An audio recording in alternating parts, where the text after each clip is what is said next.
चलिए, पिछली कक्षा में भारतेंदु युग की चर्चा हल्की सी हमने की थी। भारतेंदु युग ये हिंदी साहित्य का आधुनिक काल है।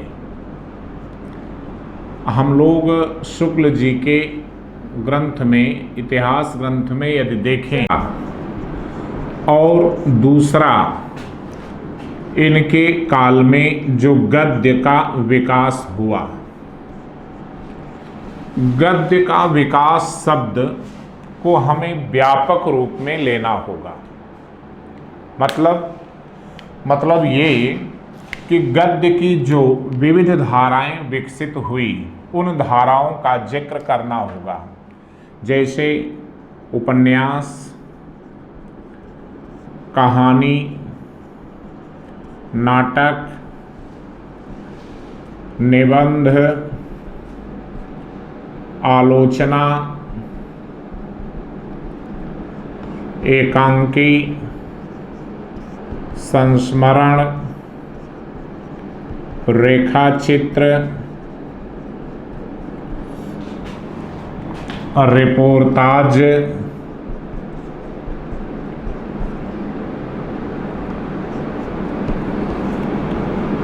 यात्रावृत्त, गद्य गीत, काव्य नाटक। तो ये जो विधाएं हैं, इनको हमें अलग अलग ढंग से देखना होगा। पहले तो काव्यगत विशेषता सभी युग की जाने, भारतेंदु युग, द्विवेदी युग, छायावाद, प्रगति, प्रयोग और नई कविता। दूसरा प्रश्न आता है कि इनका समय, हमें भारतेंदु युग का समय औसतन 1857 से 1900 ईस्वी मानना होगा। इसका समय 1900 ईस्वी से 1918 ईस्वी, इनका समय 1918 ईस्वी से 1936 ईस्वी, इनका समय 1936 ईस्वी से आगे, फिर इनका समय 1943 ईस्वी से आगे, इनका समय 1954 ईस्वी से आगे। तो एक प्रकार से आधुनिक काल में दो धाराएं जानना है, एक काव्य, दूसरा गद्य। पहले हम सभी की काव्यगत विशेषताओं को जानें, इसके बाद गद्य का अलग से उपन्यास, कहानी, नाटक, निबंध, आलोचना, इन सब की चर्चा अलग से करेंगे। अब आते हैं भारतेंदु युग की चर्चा करते हैं। तो भारतेंदु युग में हमने पिछली बार बताया भी था कि भारतेंदु युग में जो विशेषताएं हैं, इन विशेषताओं को देखें। ये विशेषताएं काव्यगत हैं। पहली, राष्ट्रीयता।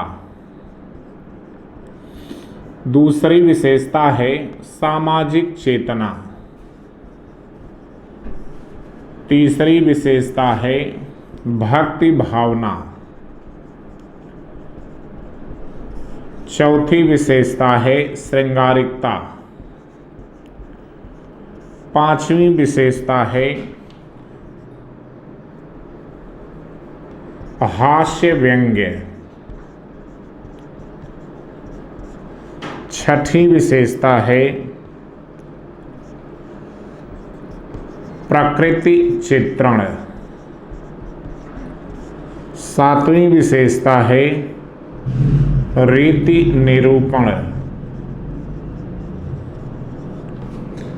आठवीं विशेषता है समस्या पूर्ति। और नौवीं विशेषता है भाषाई चेतना। ये भारतेंदु युग की 9 विशेषताएं हैं। ये काव्यगत विशेषता है। हमें ये जानना है कि राष्ट्रीयता इस युग की पहली विशेषता बनी, उसका कारण था। कारण जब हमारे यहाँ अंग्रेजों का शासन शुरू हुआ तो अंग्रेजों ने एक वायसराय या गवर्नर जनरल के अधीन संपूर्ण भारत को शासित करना शुरू किया। यानी अब अलग अलग राज्यों की अवधारणा समाप्त थी। जो देसी रजवाड़े थे वे रजवाड़े उसी वायसराय के अधीन डिक्टेट होते थे। परिणाम ये हुआ कि अंग्रेजों ने जो समग्र राष्ट्रीयता या समग्र भारत की अवधारणा विकसित की और उसी अवधारणा में इस युग में भी एक राष्ट्रीयता आई। राष्ट्रीयता दो ढंग से होती है, एक मातृभूमि के प्रति अपना प्रेम, अपने राष्ट्र के प्रति अपना प्रेम। अब राष्ट्रीयता को अगर देखें तो हिंदी साहित्य में पहली बार क्षेत्रीयता से ऊपर उठकर राष्ट्रीयता की नब्ज टटोलने का प्रयास इस युग के कवियों ने किया। क्षेत्रीयता से ऊपर उठकर राष्ट्रीयता की नब्ज टटोलते हैं। मतलब क्या है? हमारे यहाँ हिंदी साहित्य में प्रायः 4 काल लोकप्रिय हैं, माने जाते हैं। पहला हम आदिकाल कहते हैं, दूसरा भक्तिकाल कहते हैं, तीसरा रीतिकाल कहते हैं और चौथा आधुनिक काल कहते हैं।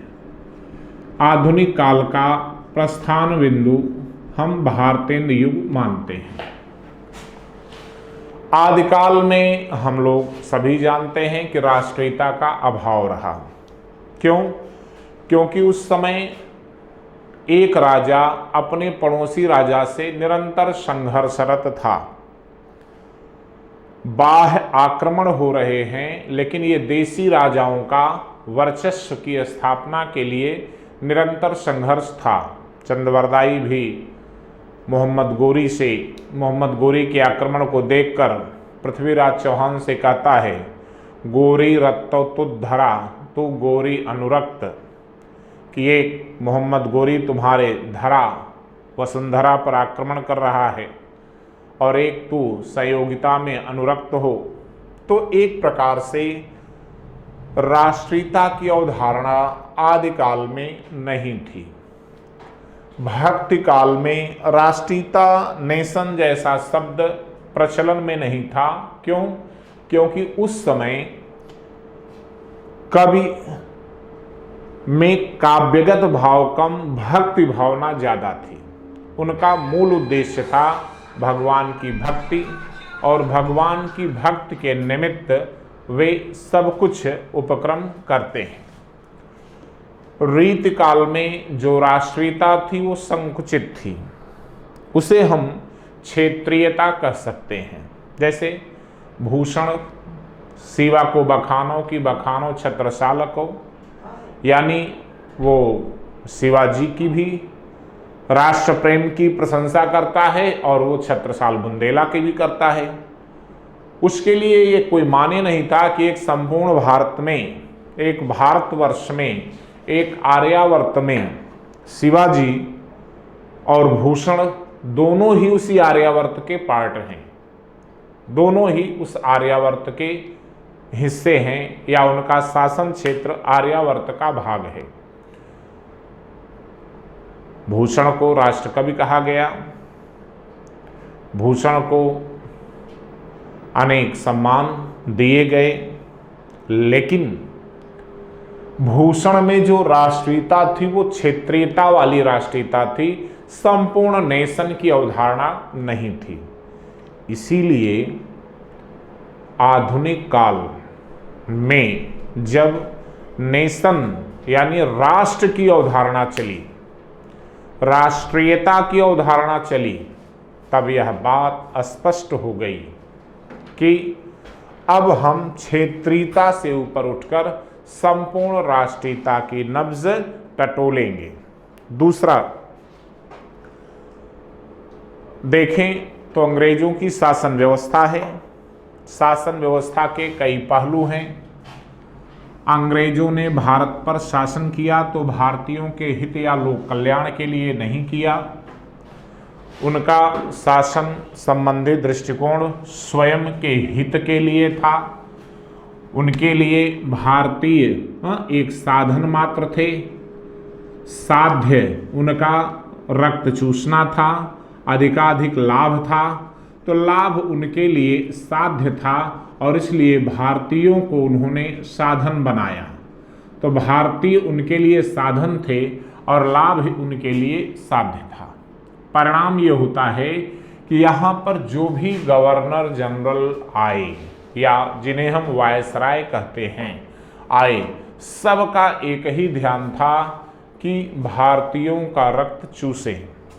एक इतिहास में अगर आप कभी बीएल ग्रोवर की आधुनिक भारत का इतिहास पढ़ें तो एक ब्रिटिश इतिहासकार है जॉन सुलिवान, वो कहता है कि हमारी व्यवस्था कुछ इस तरह से है जैसे स्पंज समझते हैं सोखता, जो गंगा के किनारे की अच्छी वस्तुओं को सोख लेता है और टेम्स यानी लंदन में जो टेम्स नदी है, टेम्स के किनारे ले जा करके निचोड़ता है।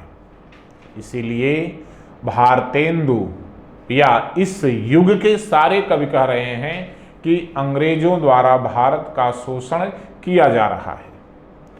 इतिहास में हम आप पढ़ें तो दादा भाई नौरोजी का नाम आता है। उन्हें grand old man of India कहा जाता है और दादा भाई नौरोजी भी यही कहते थे कि अंग्रेज भारतीयों का रक्त चूस रहे हैं। कर्जन स्वयं कहता है, कर्जन के काल में रेल लाइनों का विस्तार काफ़ी हुआ था और वो कहता था कि इन गरीबों जेल में बंद कैदियों से रेल की पटरियां बनवाइए और इनको एक टाइम भोजन दीजिए। एक प्रकार से शोषण की जो नीति थी, वह शोषण की नीति इतनी गंभीर और तीव्रता से परिपूर्ण थी कि इन भारतेंदु मंडल के कवियों ने अंग्रेजों की इस शोषणकारी नीति के विपरीत अपनी आवाज देनी पड़ी। दूसरी बात, इस समय इनका स्वर तीव्र नहीं था।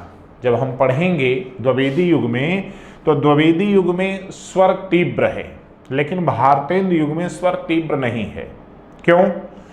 क्योंकि इस समय हमारे यहाँ राष्ट्रीय आंदोलन जब शुरू होता है तो उसे एक नाम दिया जाता है उदारवादी चरण।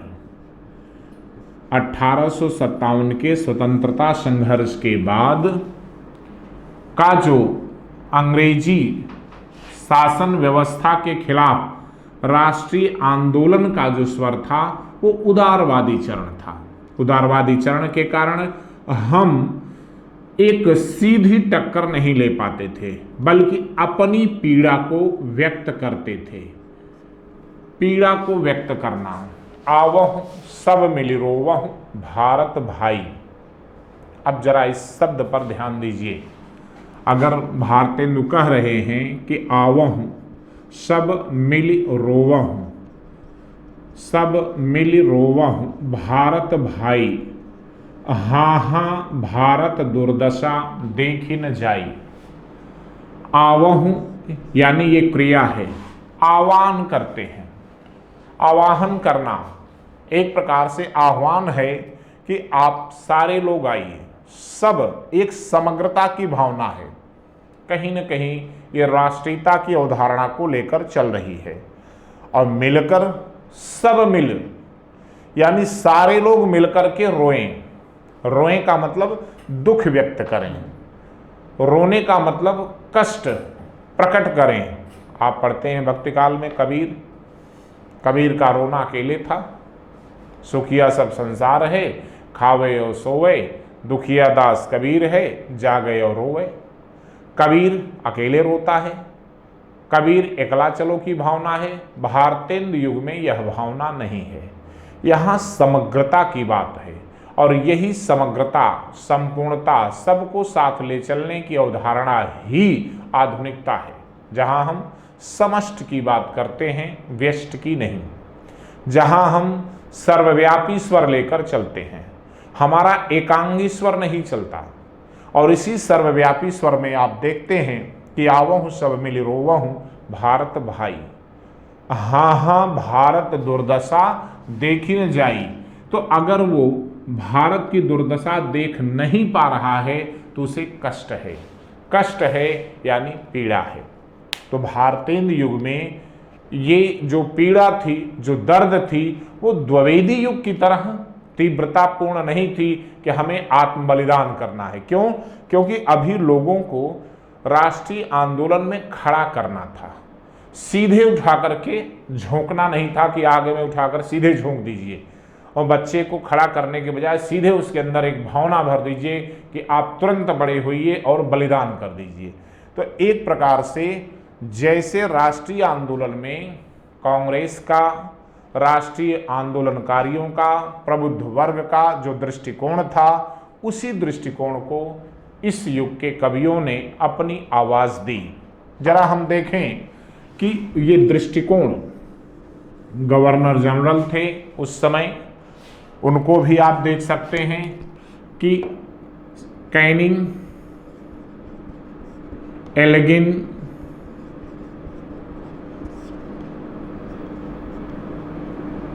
ये भारतीय गवर्नर जनरल थे।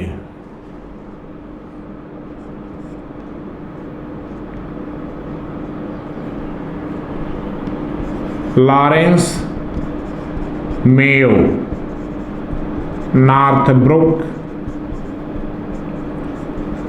लेटन, Ripon, Dufferin, Lansdowne, Elgin, Curzon, यानी ये भारतेंदु युग में भारत में शासक के तौर पर वायसराय या गवर्नर जनरल थे। इन लोगों ने भारत पर शासन किया, जिसमें हम अगर देखें तो डफरिन के काल में 1885 में भारतीय राष्ट्रीय कांग्रेस की स्थापना हुई। रिपन को प्रेस का मुक्तिदाता कहा जाता है, प्रेस पर से प्रतिबंध हटाता है, और लिटन ने प्रेस पर प्रतिबंध लगाया था, प्रेस पर प्रतिबंध लगाया था। ये तो इतिहास की बातें हो गई। हमें जो जानना है वो ये कि 1885 में कांग्रेस की स्थापना हुई, और इस स्थापना के उपरांत कांग्रेस का जो राष्ट्रीय आंदोलन में आंदोलन शुरू होता है वह उदारवादी चरण के तौर पर होता है। उसके दो कारण थे। एक कारण ये था कि इस समय प्रबुद्ध वर्ग राष्ट्रीय आंदोलन में भाग लेता है। प्रबुद्ध वर्ग दो प्रमुख रूप से थे। प्रबुद्ध वर्ग जिसमें डॉक्टर, इंजीनियर, शिक्षक और बैरिस्टर आते हैं। तो बैरिस्टर और शिक्षक ये इस समय प्रबुद्ध वर्ग में शामिल थे। भले वो इसमें चिकित्सक भी आते हैं, इसमें इंजीनियर भी आते हैं, लेकिन ये दो प्रमुख थे जो राष्ट्रीय आंदोलन के पहले दौर में उदारवादी चरण में आते हैं। सुरेंद्र नाथ बनर्जी तो ICS भी थे, इंडियन सिविल सर्विसेज से, उनको बर्खास्त किया गया था। बावजूद इसके उन्होंने आंदोलन लिया, आंदोलन में भाग लिया, लेकिन वरिष्ठरों की भूमिका, आजकल जिन्हें हम अधिवक्ता कहते हैं, वकील कहते हैं, उनकी भूमिका सर्वाधिक थी। यानी प्रबुद्ध वर्ग में यह बुद्धिजीवी वर्ग था और यही वर्ग सबसे पहले आंदोलन में भाग लेता है। दूसरी बात, एक महत्वपूर्ण जो तथ्य इस समय आते हैं उसका एक संदर्भ कभी आप भारतेंदु की जीवनी पढ़ेंगे उसमें मिलता है। वो ये कि एक बार किसी व्यक्ति ने भारतेंदु के खिलाफ बनारस के मजिस्ट्रेट को शिकायत की कि भारतेंदु के साहित्य में राजद्रोह है, राजद्रोह के लिए एक शब्द आता है सेडिशन, और उनका जो पत्र निकलता है राजद्रोह से भरा हुआ रहता है। उस समय सरकार जो पत्र छपने के लिए कागज़ की आवश्यकता होती है उसके लिए कोटा या परमिट की प्रणाली लागू की थी। उसमें कंट्रोल रेट पर पेपर उपलब्ध कराया जाता था। जब किसी ने चुगली की तो मजिस्ट्रेट ने पहला कार्य किया, इनका जो पेपर कंट्रोल रेट पर मिलता था उसे बंद कर दिया।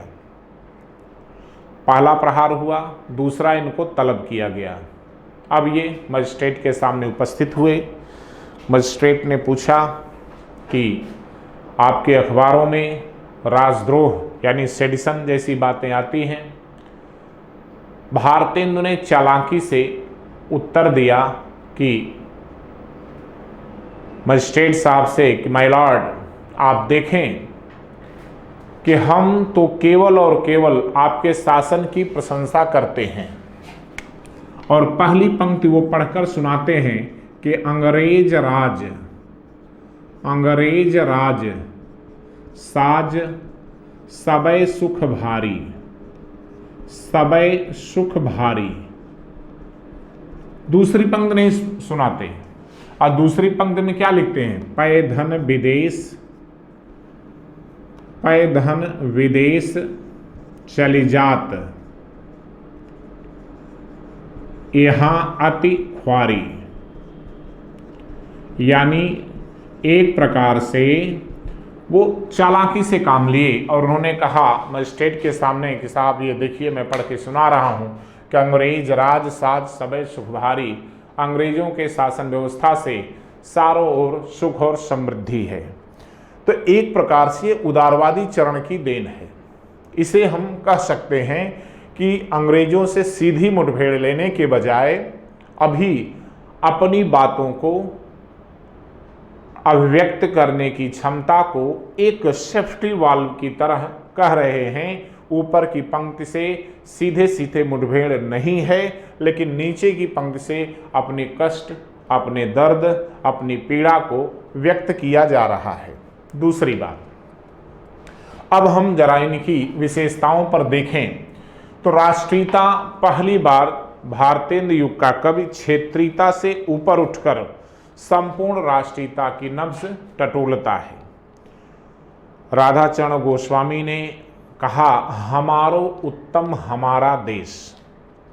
राधाचरण गोस्वामी की पंक्ति है हमारो उत्तम हमारा देश, यानी हमारा देश सर्वश्रेष्ठ है, सर्वोत्तम है।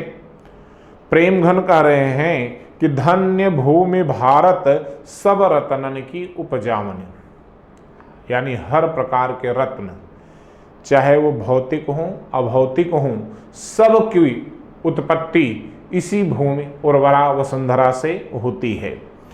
भारतेंदु ने सीधे कहा कि भीतर भीतर सब रस चूसै, हंस हंस के तन मन धन मूसै, जाहिर बातन में अति तेज, क्यों सखी साजन नहीं अंग्रेज।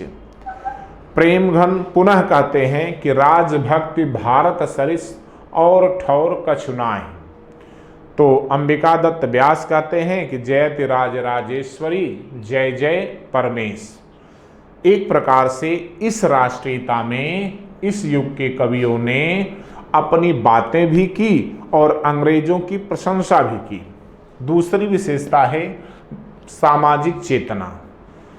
सामाजिक चेतना का तात्पर्य है समाज में चेतना लाना। अब आप समझ सकते हैं कि समाज में चेतना की आवश्यकता क्यों पड़ी। जैसे हम कहते हैं किसी को ऑक्सीजन देना, अगर वो ऑक्सीजन विहीन है तो इसका मतलब वो अंतिम स्थिति में है, उसके पास उसकी सांसें नहीं चल रही हैं।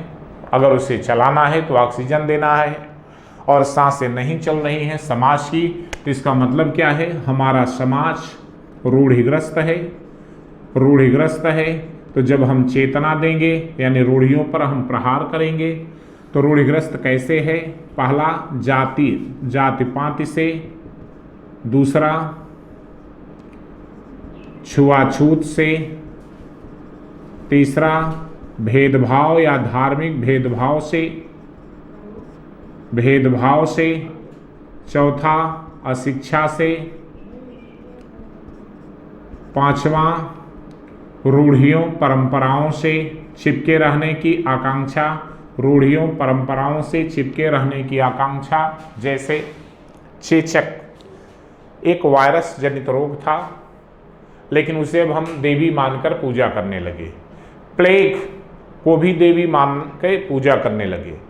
आज जैसे कोरोना फैला है, आगे चल करके कुछ रूढ़िवादी लोग इसे भी एक देवी का रूप रख करके इसकी पूजा करना शुरू कर देंगे। तो एक प्रकार से हमारे अंदर जो रूढ़िगत भावनाएं थी, वो कैसी भावनाएं थी? जाति पात में हम बंधे थे, छुआछूत में विश्वास करते थे, धार्मिक भेदभाव हमारे अंदर था, अशिक्षा इन सब का मूल कारण था, और अशिक्षा के कारण ही हम रूढ़ियों और परंपराओं से चिपके रहना चाहते थे। आप अगर जानें तो समुद्र पार जाना लंका यानी रावण की नगरी माना जाता था। राजा राम मोहन राय पहली बार जब ब्रिटेन गए तो वापस गांव में घुसने नहीं दिए गए। राजा राम तो 18वीं सदी की बात है। बाबा नागार्जुन 1911 में पैदा होते हैं, यानी 20वीं सदी में।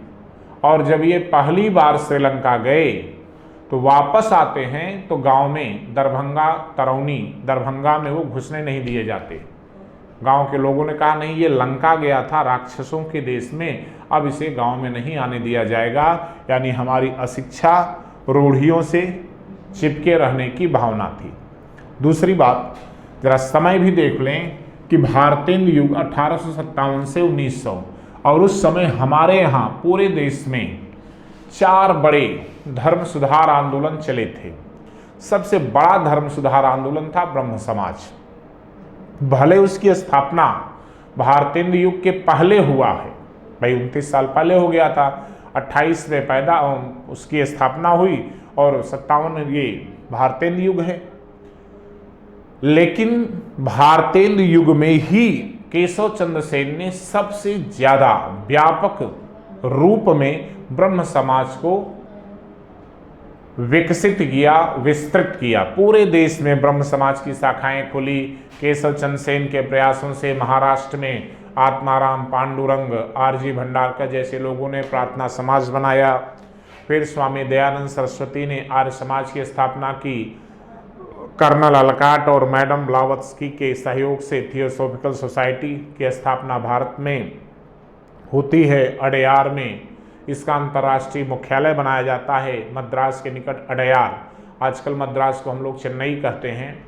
तो एक प्रकार से पूरे देश में जो हमारे बड़े धर्म सुधार आंदोलन चल रहे थे, और उनमें एक और सुधार आंदोलन था, उसमें स्वामी विवेकानंद का, जिनका मूल नाम, वास्तविक नाम नरेंद्र नाथ दत्त है। और विवेकानंद ने रामकृष्ण मिशन की स्थापना की, और उस मिशन में सेवा भाव प्रमुख था। और सेवा भाव की प्रमुखता के कारण रामकृष्ण मिशन लोकप्रियता की उच्चतम पायदान पर स्थापित हो सका। और यह मिशन आज भी भारत ही नहीं, विश्व के अनेक देशों में सक्रिय रूप से सेवा भाव करता है।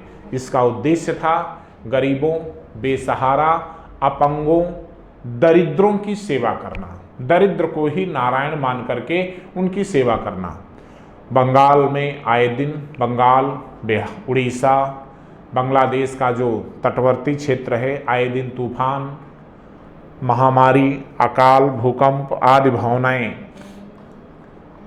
प्राकृतिक आपदाएं आती थी।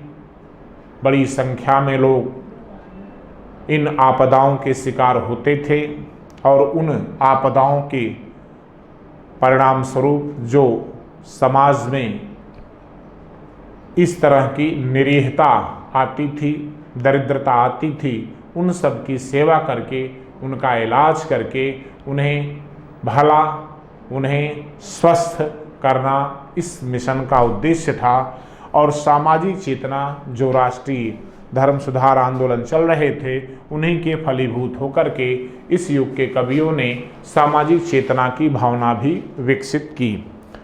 तो एक प्रकार से रूढ़ियों का विरोध किया, विकास की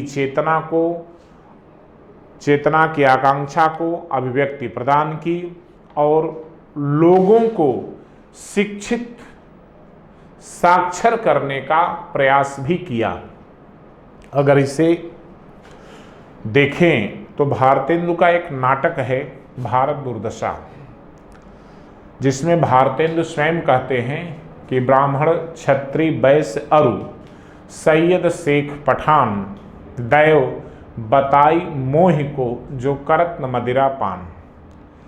और भारत की दुर्दशा के कारणों का उन्होंने विश्लेषण किया तो ये बताया कि जात पात, छुआछूत, धार्मिक भेदभाव, अशिक्षा, रूढ़ियाँ, परंपराएं, मद्यपान जैसी प्रवृत्तियां इस भारत की दुर्दशा के कारण हैं। तीसरी विशेषता है भक्ति भावना।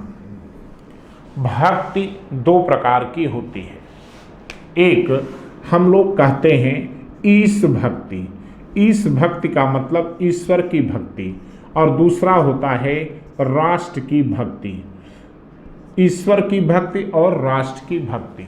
ईश भक्ति यानी ये वैयक्तिक है, आपकी ये निजी भक्ति है, और राष्ट्र की भक्ति ये समष्टिपरक है। भारतेंदु युग में भक्ति की जो भावना चली उसमें ईश भक्ति को प्रमुखता नहीं मिली। ईश भक्ति के बजाय राष्ट्र भक्ति को इस युग के कवियों ने प्रमुखता दी। स्वयं भारतेंदु कहते हैं कि कहाँ करुणानिधि केशव सोए, यानी आप यानी केशव, भारतेंदु कह रहे हैं कि हे केशव आप कहाँ सोए हो, इस देश को इसकी दुर्दशा से बचाइए। तो दूसरे कवि हैं प्रताप नारायण मिश्र, वो कहते हैं कि हम आरत भारत वासिन पे अब दीन दयाल दया करिए। और फिर राधाचरण गोस्वामी का राधा कृष्ण दास कहते हैं कि अपने या प्यारे भारत के पुण्य दुख दारिद हरिए। यानी इस युग के कवियों ने ईश भक्ति के बजाय राष्ट्र भक्ति को प्रमुखता दी। ऐसा नहीं है कि इनकी वैयक्तिक भक्ति भावना नहीं थी। भारतेंदु वैयक्तिक स्तर पर राधा कृष्ण के अनुयायी थे, वल्लभ संप्रदाय में दीक्षित थे। एक जगह उन्होंने लिखा भी है कि मेरे तो साधन एक ही हैं, जगनंद लला वृषभानु दुलारी। लेकिन बाह्य रूप में, ये तो उनकी आंतरिक वैयक्तिकता थी, बाह्य रूप में उन्होंने राष्ट्र भक्ति को प्रमुखता दी। तीसरी जो विशेषता यानी चौथी आती है वो है श्रृंगारिकता। रीतिकाल श्रृंगारिकता का प्रधान काल था। रीतिकाल में श्रृंगारिकता को प्रमुखता मिली। प्रायः सभी कवियों ने श्रृंगारपरक रचनाएं की, नायक नायिका को प्रमुखता दी। लेकिन भारतेंदु युग में श्रृंगारिकता का मतलब है कि रस को काव्य की आत्मा मानकर अपनी रचनाओं में विविध रसानुभूतियों का भावन करना। यानी यहाँ जो श्रृंगारिकता है वो श्रृंगारिकता अपनी भावनाओं को प्रस्तुत करने के लिए की गई है। एक प्रमुख जो विशेषता है वो है भारतेंदु युग में हास्य व्यंग्य की। इन 9 विशेषताओं में हास्य व्यंग्य का मतलब क्या होता है? हास्य व्यंग्य का मतलब होता है कि हम बातों बातों में हंसते हुए अपनी बातों को कह दें। यानी इसे चुटकी चुहलबाजी शब्द भी कहते हैं। चुहलबाजी, हंसते हंसते अपनी बातों को आप तक पहुंचाना, आपको सीधे बुरा भी न लगे और हम अपनी बात भी कह दें। तो भारतेंदु युग में ये सीधे प्रहार नहीं है, ये चुटकी, चुहलबाजी या चुटीला अंदाज इसे कहते हैं। चुटीला अंदाज, आजकल हंसी के फव्वारे कहा जाता है, लोग राजनीति पर टिप्पणियां करते हैं, शासन प्रशासन पर करते हैं। तो एक प्रकार से जो आजकल टिप्पणियां होती हैं, व्यंग्य होता है, वह भी उसी हास्य व्यंग्य का रूप है। आप हंसते रहते हैं किसी व्यंग्यकार के समक्ष, किसी वो लाइव शो कार्यक्रम में व्यंग्य करता रहता है, तो उसमें हम चुटकी चुहलबाजी चुटीला अंदाज दिखाते हैं और उसी में अपनी बातें भी कह जाते हैं। तो हास्य व्यंग्य कहने का एक अंदाज था।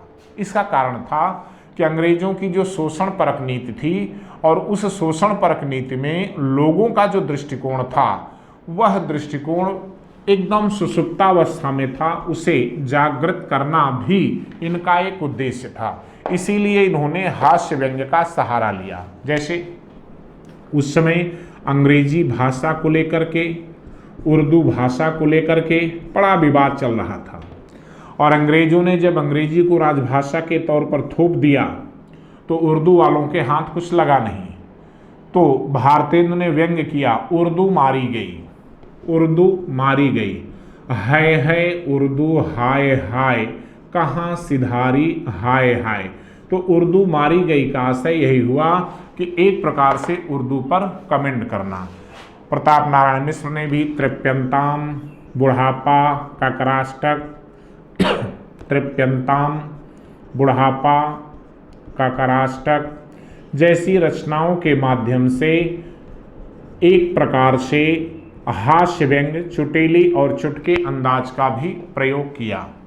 तो यहाँ इस समय का जो हास्य व्यंग्य था, वह हास्य व्यंग्य किसी मतवाद या प्रोपेगेंडा को खड़ा करना नहीं था, बल्कि इनमें लोगों में एक जन जागरण की चेतना लाने का उद्देश्य था। छठी विशेषता भारतेंदु युग की है प्रकृति चित्रण। प्रकृति को हम दो रूपों में देखते हैं, एक है आलंबन, दूसरा होता है उद्दीपन। आलंबन का मतलब होता है कि प्रकृति का सहारा लेना, प्रकृति का सहारा लेना। जैसे आप सूरज पर कोई कविता लिख रहे हो तो सूरज आपका आलंबन हो गया। आप चंद्रमा पर, चांद पर कोई कविता लिख रहे हो तो चांद आपका आलंबन हो गया। लेकिन किसी रचना में प्रकृति का वातावरण प्रस्तुत कर रहे हैं तो वह क्या हो जाता है, उद्दीपन। छायावादियों ने प्रकृति को आलंबन बनाया। दिनकर ने भी चांद का कुर्ता कविता लिखा। हट कर बैठा चांद एक दिन, माता से वह बोला, सिलवा दो माँ मुझे उनका मोटा एक झिगोला। तो वहाँ चांद आलंबन है कहाँ, छायावाद में। सूरज आलंबन है कहाँ, छायावाद में। निराला हूँ, प्रसाद हूँ, पंत हूँ। पंत ने तो आपने देखा कि गंगा पर ही नौका विहार में गंगा पर कविता लिखी, यानी गंगा को ही आलंबन बना दिया। सैकत सैया पर दुग्ध धवल, तनवंगी गंगा ग्रीष्म बिरल। या आप चंद्र पे प्रसाद जी को देखिए, बीती विभावरी जागरी, अंबर पनघट में डुबो रही, ताराघट ऊषा नागरी। यानी छायावाद में प्रकृति आलंबन रूप में है, भारतेंदु युग में प्रकृति एक परिवेश के रूप में यानी उद्दीपन रूप में है। लेकिन इनका जो दृष्टिकोण था कि हम आलंबन में भी प्रकृति है या नहीं, तो आप देखेंगे पावस 50 में पावस वर्षा ऋतु पर कविता लिख रहे हैं, तो वर्षा ऋतु पर कविता लिख रहे हैं तो यानी प्रकृति चित्रण क्या हो गया, आलंबन। आपकी कविताओं में वर्षा का जिक्र हो जाए तब तो उद्दीपन है, लेकिन अगर वर्षा पर कविता लिख रहे हैं तो वो सीधे सीधे क्या हो गया, आलंबन। तो एक प्रकार से भारतेंदु युग में जो प्रकृति चित्रण है वो प्राकृतिक सौंदर्य का एक स्वच्छंद वर्णन है, और उस वर्णन में हम सीधे सीधे ये नहीं कह सकते कि प्रकृति को उन्होंने आलंबन रूप ही ग्रहण किया, प्रकृति से अपने को जोड़ने का प्रयास किया। आगे चलकर आप देखेंगे द्विवेदी युग हैं, प्रगतिवाद में भी आप देखेंगे छायावाद को अगर अलग कर दिया जाए तो प्रगतिवाद में भी प्रकृति पर कविताएं लिखी गई, प्रयोगवाद में भी लिखी गई, नई कविता में भी लिखी गई। एक महत्वपूर्ण विशेषता है रीत निरूपण।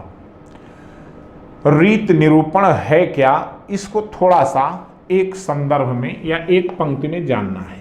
वो ये कि रीतिकाल भारतेंदु के पहले का काल है।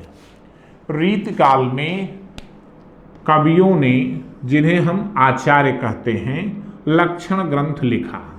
अब फिर मन में आया कि ये लक्षण ग्रंथ क्या है। तो लक्षण ग्रंथ का मतलब, जैसे इस पूरे गोले को हम मान लेते हैं काव्य। काव्य में अलग अलग संप्रदाय होते हैं। जैसे हम इसे काव्य शास्त्र भी मान लें तो अलग अलग संप्रदाय हैं, जैसे अलंकार, रस, छंद, काव्य गुण, काव्य दोष, रीत, वक्रोक्त, औचित्य, ये सब संप्रदाय हो गए। यानी ये काव्य शास्त्र के अलग अलग लक्षण हैं और इन्हीं लक्षणों पर जब स्वतंत्र ग्रंथ का निर्माण करेंगे तो उसे कहा जाएगा लक्षण ग्रंथ। जैसे अलंकार पर आप कोई पुस्तक लिखें और अलंकार की परिभाषा दें, नीचे उदाहरण भी दे दिए, ये हो गया लक्षण ग्रंथ। तो प्रश्न ये आया कि जो रीतकाल में यह प्रधान प्रवृत्ति थी लक्षण ग्रंथ लिखने की, उसे हम लोग सामान्य शब्दों में कहते हैं रीति निरूपण। क्या वह प्रवृत्ति भारतेंद्र युग में थी? तो भारतेंद्र युग के कवियों के पास लक्षण ग्रंथ लिखने की प्रवृत्ति नहीं थी। क्यों? क्योंकि किसी राजा के यहाँ, किसी राजा के दरबारी नहीं थे कि उन्हें कोई प्रशंसा लेना था, कोई प्रशस्ति पत्र लेना था। ये तो कभी कहीं रुकते ही नहीं थे। चाहे भारतेंद्र हो, चाहे प्रताप नारायण हो, चाहे प्रेमगन हो, किसी राज दरबार में नहीं गए ना। और उस समय राज दरबार की अवधारणा भी कम थी। अंग्रेजों से जाकर के पुरस्कृत होना इनकी आदत नहीं थी, फितरत नहीं थी। तो इस प्रकार से इन्हें कोई प्रशंसा लेना नहीं था, लक्षण ग्रंथ का निर्माण करके आचार्य का खिताब नहीं लेना था, इसलिए लक्षण ग्रंथ यानी रीत निरूपण पर ये मौन रहे। बावजूद इसके कुछ कम महत्व के कवि हैं, जिसमें लच्छीराम हो गए, मुरारी दीन हो गए। इन लोगों ने रीत निरूपण पर अलंकार प्रकाश, अलंकार चंद्रोदय, कन्हैयालाल पोद्दार जैसे कवियों ने कुछ रचनाएं लिखी, लेकिन वो महत्वपूर्ण नहीं है।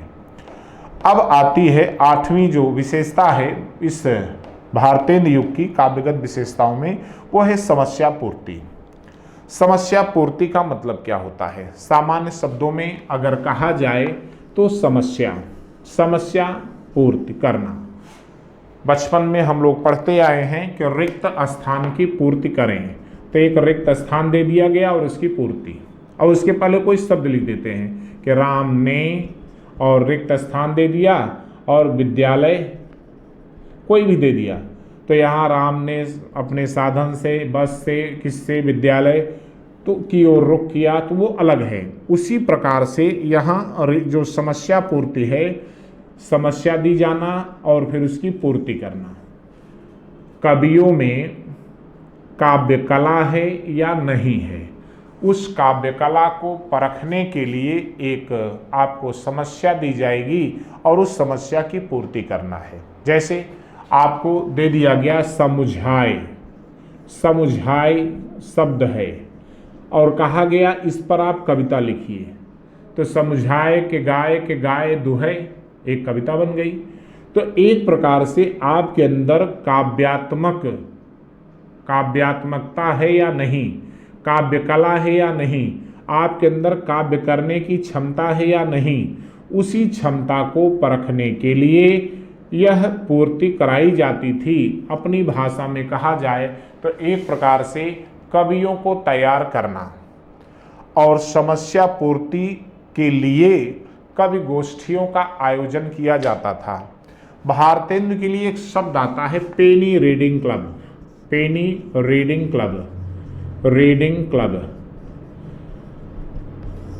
रीडिंग क्लब की स्थापना किसने की, ये प्रश्न भी एक बार आया था, तो ये भारतेंद्र ने की। तो इसका मतलब क्या हुआ कि भारतेंद्र ने समस्या पूर्ति के लिए एक कविता वर्धनी सभा की स्थापना की थी और आजमगढ़ के निजामाबाद में बाबा सुमेर सिंह ने बनाया था, अलीगढ़ में तोताराम ने बनाया, प्रेमघन ने कानपुर में रसिक समाज बनाया और मिर्जापुर में भी बनाया। तो इन लोगों ने बाकायदे एक संस्था बनाई और उस संस्था में लोगों को बुलाते थे, लोग एकत्रित होते थे और एकत्रित होने के पश्चात सबको समस्या दी जाती थी, उसी समस्या पर वो पंक्तियां लिखते थे और उनमें काव्यात्मक कला का विकास भी देख लिया जाता था।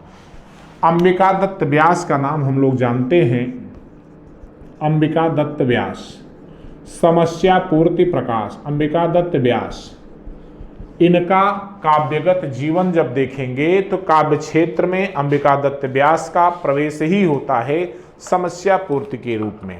समस्या पूर्ति करते हैं और 12 वर्ष की अवस्था में ही इनके अंदर यह काव्य कला थी और इन्होंने समस्या पूर्ति जब की तो इन्हें सुकवि का सम्मान मिला और यहीं से सुकवि अंबिका दत्त व्यास कहे जाने लगे और इन्होंने समस्या पूर्ति की थी और वह शीर्षक था चिरजीवी रहो विक्टोरिया रानी पूरी अमी की कटोरिया सी। यानी 2 समस्याएं इन्हें दी गई थी। पहली समस्या थी चिरजीवी रहो विक्टोरिया रानी और इसी पर इन्होंने एक कविता बनाई। दूसरी थी पूरी अमी की कटोरियाँ सी, अमी की कटोरियाँ सी, इस पर भी इन्होंने एक कविता बनाई और परिणाम ये हुआ कि इन्हें सुकवि का सम्मान मिला। अंतिम विशेषता भारतेंद्र युग की है भाषाई चेतना। भाषाई चेतना का मतलब है भाषा के संदर्भ में लोगों में जागरण लाना, लोगों को जागृत करना, भाषाई समृद्धता लाना। तो भारतेंद्र युग में जो काव्य की भाषा थी वो ब्रज भाषा थी। अब जरा देखें, हमने ऊपर भी बताया था, इसके पहले भी बताया था कि भारतेंद्र युग में काव्य की विशेषता तो है ही, इस समय गद्य विधाओं का तेजी से विकास हो रहा था और गद्य विधाएं खड़ी बोली में लिखी जा रही थी, खड़ी बोली में। फिर खड़ी बोली के समर्थकों ने कहा कि काव्य भी खड़ी बोली में क्यों न लिखा जाए, लेकिन काव्य ब्रज भाषा में लिखा जा रहा था। और जब खड़ी बोली आंदोलन शुरू हुआ काव्य में तो भारतेंदु मंडल के कवियों का कहना था कि खड़ी बोली में वह पदलालित्यता नहीं है, वह सुकुमारता नहीं है, काव्य को वहन करने की क्षमता नहीं है, इसलिए खड़ी बोली पर भारतेंदु मंडल के कवि प्रश्न चिन्ह खड़ा करते हैं। लेकिन अयोध्या प्रसाद खत्री ने खड़ी बोली का पद्य शीर्षक पुस्तक लिख करके खड़ी बोली आंदोलन की शुरुआत 1888 ईस्वी में कर दिया। इन्हें श्रीधर पाठक का भी समर्थन मिला अयोध्या प्रसाद खत्री को। परिणामतः भारतेंदु युग में भाषाई चेतना यानी खड़ी बोली और ब्रज के विवाद को लेकर के काफ़ी कुछ कहा गया, काफ़ी कुछ लोगों ने व्यक्त किया। उसका कारण था रीतिकाल में ब्रज भाषा का स्वर्ण युग था। अब जो लोग रीतिकाल को अपनी आँखों से देखें या रीतिकाल में ब्रज की समग्रता देखे, ब्रज का स्वर्ण युग देखे, तो ब्रज के प्रति उनका मोह बना था। उन्हें लगा एक पाठक जो था, पढ़ने वाला वर्ग था, वह पद्य यानी काव्य को रीति में ही पढ़ रहा था, यानी काव्य को ब्रजभाषा में ही पढ़ रहा था, उसी परंपरा में पढ़ते चला रहा था। अब खड़ी बोली में कविता लिखी जाए तो उसको थोड़ा सा असहज लग रहा था, इसलिए ब्रजभाषा के प्रति उसका भी रुझान था। परिणाम ये हुआ कि भारतेंदु युग में ब्रजभाषा काव्य की प्रधान भाषा थी, खड़ी बोली केवल गद्य की भाषा बनी। खड़ी बोली और ब्रज को लेकर जो विवाद चला उसी को नाम दिया गया भाषाई चेतना। आगे चलकर जब 1900 ईस्वी में द्विवेदी युग की शुरुआत होती है तो 1900 ईस्वी में सरस्वती पत्रिका शुरू होती है और वह भी सरस्वती पत्रिका प्रयाग यानी इलाहाबाद से प्रारंभ होती है निकलना। 1903 में आचार्य द्विवेदी सरस्वती के संपादक बनते हैं। परिणाम ये होता है कि आचार्य द्विवेदी और सरस्वती इन दोनों के प्रयत्नों से खड़ी बोली अब काव्य की भी भाषा बन गई। तो जब द्विवेदी युग में पहुँचेंगे तो द्विवेदी युग में काव्य की भाषा भी खड़ी बोली है और गद्य की भाषा भी खड़ी बोली है। तो एक प्रकार से जो खड़ी बोली आंदोलन की नींव अयोध्या प्रसाद खत्री ने भारतेंदु युग में शुरू किया था, वह अब द्विवेदी युग में एक प्रधान धारा के रूप में विकसित होता है और इसे पर्याप्त लोकप्रियता भी मिलती है। और यही भारतेंदु युग की 9 विशेषताएं हैं। आपसे परीक्षा में पूछा जाता है, 2 प्रश्न प्रधान रूप से बनते हैं। क्या? समस्या पूर्ति किस युग की प्रधान विशेषता है? वो है भारतेंदु युग। समस्या पूर्ति पहली बार हिंदी साहित्य में किस युग में दिखाई पड़ता है? वो भी क्या है? भारतेंदु युग। दूसरा प्रश्न कभी कभी आता है कि भारतेंदु युग की भक्ति भावना किस प्रकार से थी? वैयक्तिक या राष्ट्रीय, व्यष्टिपरक या समष्टिपरक? तो इसे भक्ति भावना को आप क्या कहेंगे? समष्टिपरक। तो एक तीसरा क्वेश्चन हो गया। चौथा क्वेश्चन, राष्ट्रीयता, भारतेंदु युग की विशेषता, यही राष्ट्रीयता द्विवेदी युग में भी मिलेगी, यही राष्ट्रीयता छायावाद में भी मिलेगी। सामाजिक चेतना भारतेंदु युग में भी है, द्विवेदी युग में भी है। श्रृंगारिकता की भावना द्विवेदी युग में नहीं है, वहाँ नीति और आदर्श चलता है, और छायावाद में श्रृंगारिक भावनाएं दिखाई पड़ती हैं। हास्य व्यंग ये द्विवेदी युग में है, प्रकृति चित्रण छायावाद में प्रधान तौर पर है, रीत निरूपण इसके बाद पूर्णतया समाप्त हो गया, समस्या पूर्ति भी समाप्त है। ये अलग बात है कि द्विवेदी युग में नाथूराम शर्मा शंकर काव्य जगत में प्रवेश करते हैं तो समस्या पूर्तिकार के रूप में करते हैं, और यही उनकी प्रधान विशेषता बनती है। कल फिर आगे इन पर चर्चा